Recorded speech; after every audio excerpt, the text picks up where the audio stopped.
So today we're going to take this jazz sample and chop it up and flip it into this. And what's crazy about this sample is it's not from a record and it's not from a sample pack. I actually made it. Because of that, I didn't have to dig through a bunch of records to find it. I did not have to clear it, and I could make the chords, the effects exactly as I wanted them. Let me show you how this started. So for this, we're gonna start in Logic because I wanna use the session players. And the reason I like this is you don't need any music theory to get started. You can have it create a chord progression for you, but you're also not locked into whatever chords it gives you. You can modulate every single chord. And if you play piano or guitar, you could definitely perform instead of something like this. I'm just using this to show you don't need to play an instrument and you don't need to know music theory to create samples like this. If we go over to where it says preset, we can actually change performance style we're doing. And we could change the sort of complexity, the intensity of it, where the hand position is, what the right and left hands are doing. So let's do full chord. Now, we're not even locked into the sound source that we started with, right? So this is the one we're doing. Let's change this to an electric piano. Let's put it up here. Oh, here we go. Now, I'm gonna put this keyboard up and we're just gonna put some drums in. I'm no jazz drummer, but I'm trying to think something we could do kind of jazzy. Okay, and then we gotta get rid of that one open hi-hat, so we can just go in. This thing, yeah, no thank you.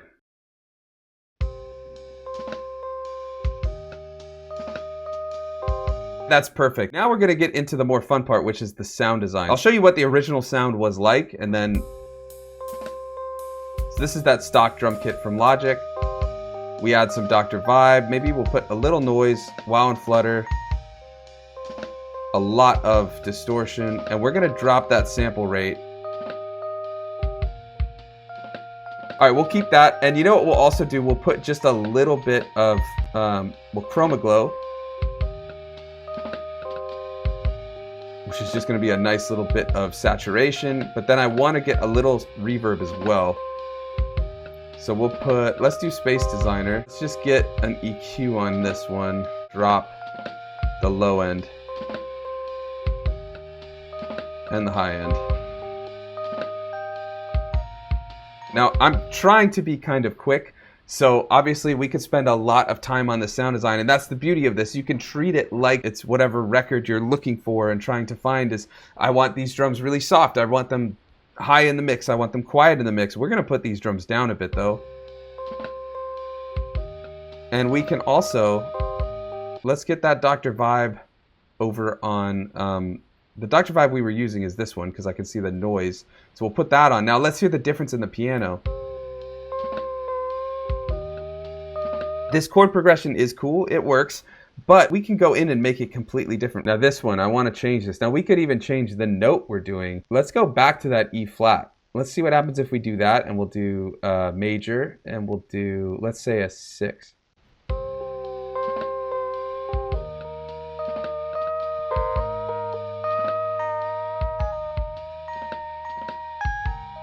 I actually really like that chord progression, so we're going to keep that. And what I'm going to do is hit copy region chords, and we're going to have that because now we'll add a bass. Now we can choose all sorts of that. Let's do roots upright. Let's see what we get with that.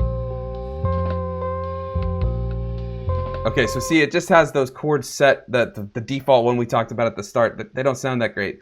But if we go to paste region chords, now you'll see all of a sudden all the bass notes are following the exact chords we programmed already.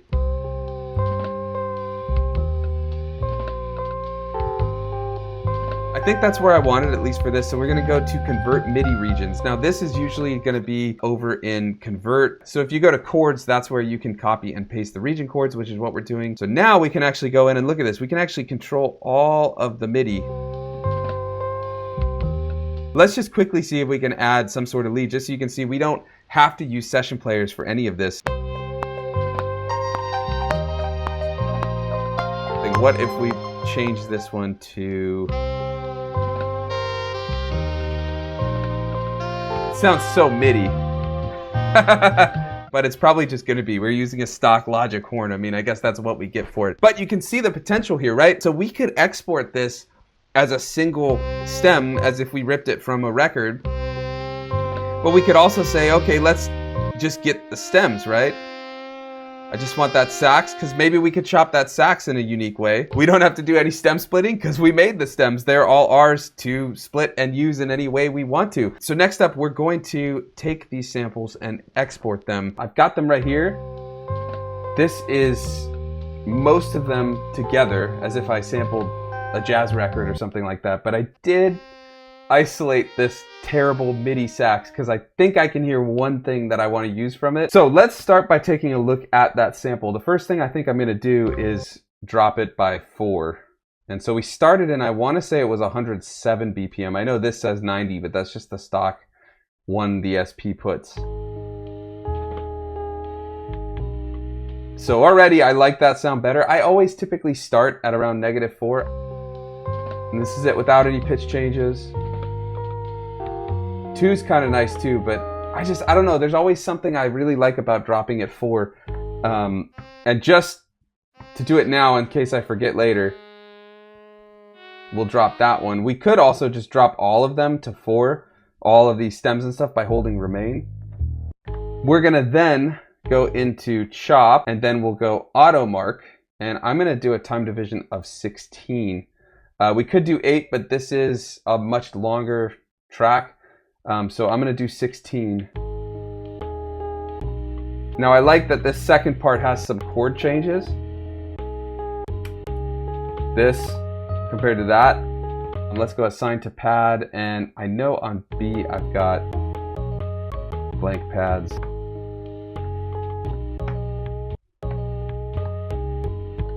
Oh, I like that. I think we've got something. So let's go into our drums. Let's go with a little quantize on 16, so 16th notes. And we'll stick with 86. I like that BPM. Let's go over to our drums.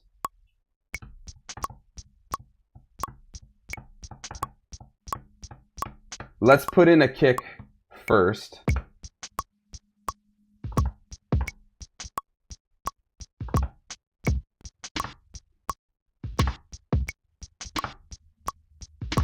And then let's get into TR rec mode. Let's go to the kick.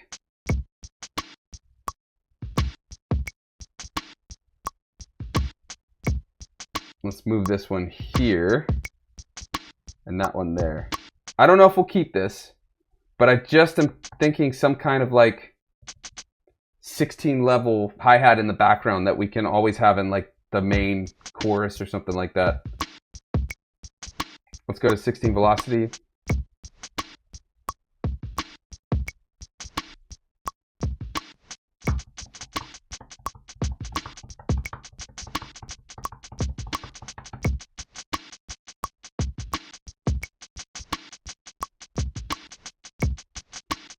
Yeah, I like that.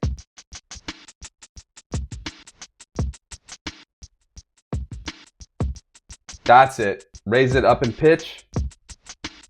We could even go maybe to the envelope.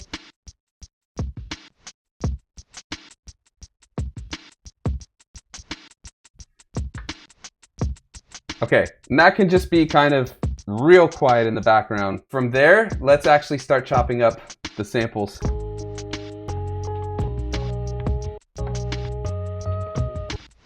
That's almost it, I think. We're gonna have to just record that in and see what we get. I'll tell you what, let's make a copy of that just for now, and let's hit record. Let's put it to, I think that's 8 notes that we're doing. I guess we'll see. And let's go try it.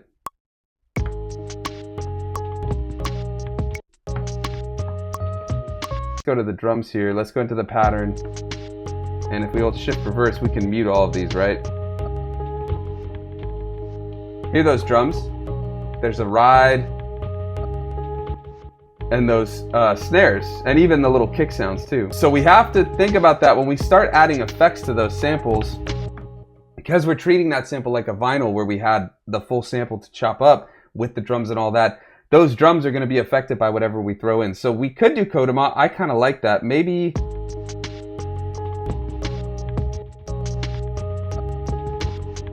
yeah. 8th note with just a little feedback and not a ton of send might work. And then what if we just kind of wrap it all around in a nice blanket of 303. But we're not done there, because if we go here, another instance of 303.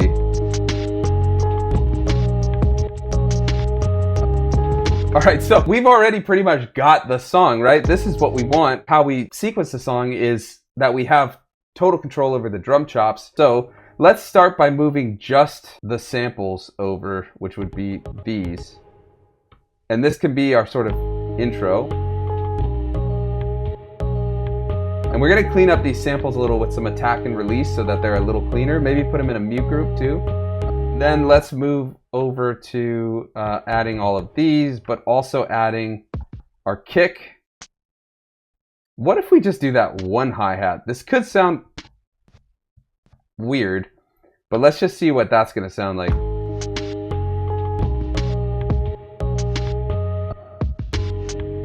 I like that. It's really wonky. I kind of like that as a start. That might also work more for a bass, a B section, but let's just keep going. We're gonna follow through with this. So what I'm doing when I'm arranging the track, right? It's very bare bones in terms of how many instruments we have so far. We are gonna add some sound generator to get like a lead on top. We are gonna add that sax too. And then just leveling the drums up, so to speak. So we start with a more simplified drum section, and then we're going to start adding in the hi-hats. We can go into each one and doing dropouts where the drums don't hit in a part, things like that. And we probably will. So let's just move over the sounds we want. Always this. And then let's get the hi-hats without that one that's just doing like all 16th notes. So I like that some of those snare sounds from the original sample are bouncing around and kind of almost playing with the snares and the hi-hats that we're now using as our main drums. All right, last thing, we'll just put that main sample. So this is our buildup. The simple, just the sample. Bring in a simplified version of the drums. We could even alter the drums, take out a few of those extra notes. Now some more laid back 8th note hi-hats. Then deep in the background are those 16th note hi-hats, and we can do panning, things like that. Let's go over to that ba-na. That I hear we can do that sort of classic sax trick. It's that note, this note right here. Right. Hold on, let's zoom in. It should be right. Try not to get the... Okay, that's fine. And let's get the end. We'll add some attack at the start, and we'll clean up those other samples too. But it's a little too slow for that, so we could either chop it into 2. Let's copy this over. I'm gonna try that, and this is kind of elaborate, but let's truncate this. All right, and then we're going to chop it into 2. Move that mark a little bit. There we go. Okay, let's move that to pad. We'll go these 2. That's what I want, but going down in velocity. So we're just gonna resample. It's like I really want that sound, so I'm trying so hard to get it. I think that hopefully will work. Like really buried in the mix and maybe just at the start. There we go. So now it's just in that first bar. Oh, I'd love to have like just delay on that. If we had a third bus effect, I would put delay for that. But it's okay. We are gonna have to work with the limits that we have. But let's leave that there. That's perfect. So that's kind of our big like crescendo. We already have bass. We don't have to worry about that. Instead, what we're gonna do is go into sound generator. This is gonna be really loud. I'll drop the volume. Let's up the, oh, we don't want scale. We want to go octave. Let's go up 2. I think we'll do a sine wave, and then let's do saw. That'll work. Let's merge those together, which I am totally blanking on how. There we do it. It's shift resample those two. We'll put it here. And then we have one more thing we got to do, because that sounds terrible, right? We're going to do that, but we're going to drop the depth quite a bit. So what we're doing is we're creating a filter as if we had a synth, right? So we merged two just pure raw waveforms together, a sine wave and a sawtooth, without any effects, right? It sounds terrible because it's just like a filter wide open. So we're going to add some of that. We've already got cassette sim in 303. That's adding some compression and stuff. Let's also put on maybe warm saturate. No, you know what we need? I know what we need. We need Juno chorus. Drop the noise though. Yeah.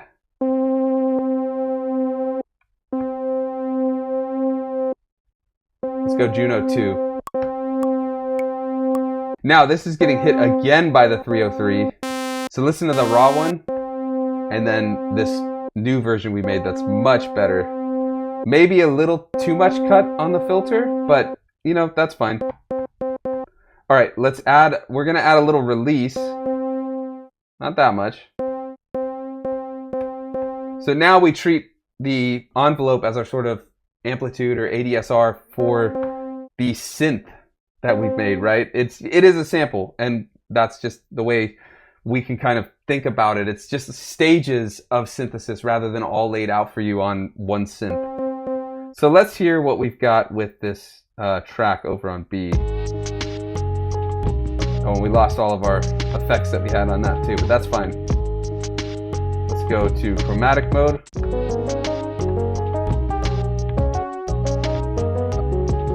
Now let's turn on our track. Okay, perfect. We've got our sax, we've got that. So the only other thing we would do if we're doing the proper jam is we're gonna want some dropouts and things like that. So I'm gonna take this one, copy it over here, and take this one and copy that over here. So let's go into here in TR rec mode. I think we'll take out the drums at the start. So it's just a full dropout at the start.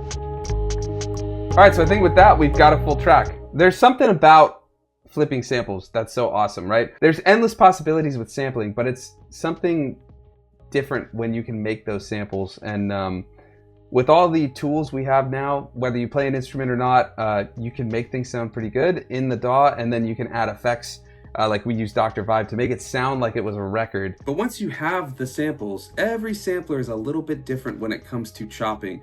So if you want to see my thoughts on every sampler I've ever owned, check out this video next. Thanks for watching, and I'll see you next time.